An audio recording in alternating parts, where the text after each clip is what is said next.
Hi, hello friends. This is Dinesh Reddy signing up with Learner's Cobb app.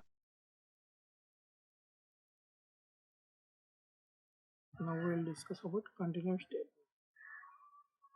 Continuous statement will skip to the next step of the commands present in the loop. So now we'll take some example. For I in range of,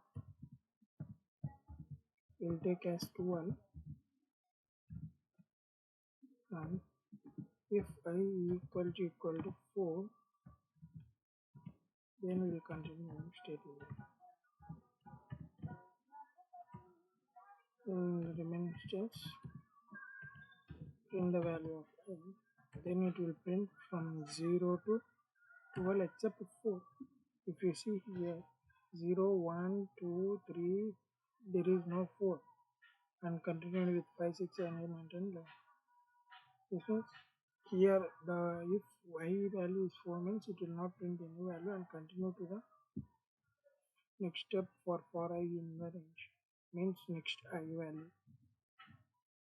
Okay, now we will discuss about break statement. Break is used to stop the loop at that particular instant. Now we will see with some example.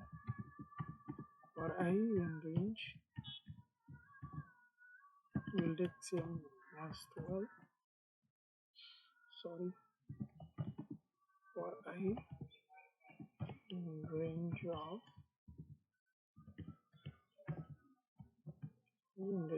12. Now if I equal to 4, it will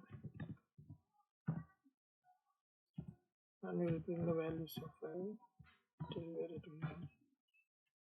Now it will come from 0 to 3. 0, 1, 2, 3. When the value of I is 4, then it will break and return to the after completion of the loop. It will close the loop.